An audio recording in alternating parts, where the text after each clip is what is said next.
Nous nous félicitons de l'accord qui prévoit une augmentation de l'aide à Gaza, mais nous devons nous rendre à l'évidence. Les besoins actuels sont tout simplement si importants qu'il faudrait des centaines de camions entrant chaque jour pour commencer à y répondre. Il y a près de 2 millions de personnes dans une très petite zone de Gaza qui dépendent de très peu d'installations médicales en état de marche en particulier.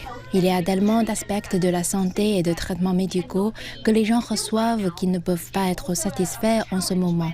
C'est aussi un défi lorsque nos équipes reçoivent des fournitures médicales ou toute autre aide. Elles ne peuvent pas les distribuer de manière sûre et efficace.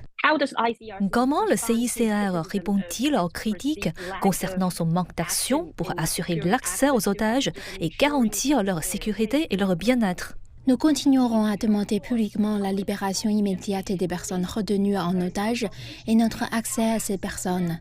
Pour l'instant, nous n'avons pas accès aux otages. Pour ce faire, nous avons besoin d'un accord des parties au conflit. Nous ne participons pas à cette négociation. Nous ne sommes pas une organisation politique, mais pour avoir accès aux otages dans le cadre d'une opération très complexe, nous avons besoin d'un accord très ferme de la part des deux parties sur le fait qu'il s'agit d'une chose sur laquelle elles sont fermes et qu'elles acceptent. Nous sommes prêts à accéder aux otages, à faciliter leur libération et leur fournir les médicaments dont ils peuvent avoir besoin afin qu'ils puissent retrouver leur famille.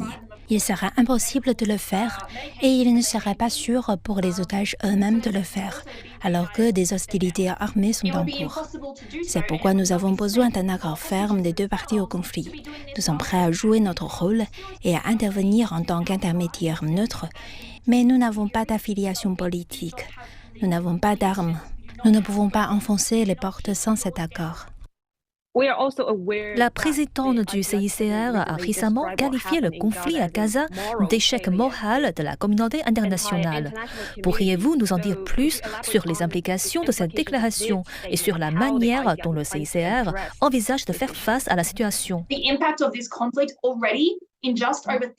L'impact de ce conflit, qui se déroule depuis un peu plus de 3 mois, aura des conséquences pendant des décennies. Des vies ont été détruites. Des gens ont perdu des membres de leur famille. Ils ont perdu leurs proches. Ils ne peuvent pas penser à l'avenir en ce moment parce qu'ils sont tellement concentrés sur le fait de passer la prochaine minute, la prochaine heure ou le prochain jour. C'est ce dont parlait notre présidente lorsqu'elle a déclaré qu'il y avait un échec moral et nous sommes témoins de ce qui se passe. Ce qu'il faut, c'est une résolution diplomatique pour que les civils soient placés au centre de ce conflit, de sorte qu'ils soient protégés et respectés, et que les choses puissent commencer à reconstruire lentement. Les organisations humanitaires et les organisations internationales ne peuvent pas faire grand chose, car il ne suffit pas de fournir de l'aide et des fournitures au jour le jour pour que les gens puissent vivre. Il est de la responsabilité de toutes parties à un conflit de s'assurer que les civils ont accès à leurs besoins de base, à l'essentiel, et qu'ils peuvent vivre leur vie dans la dignité.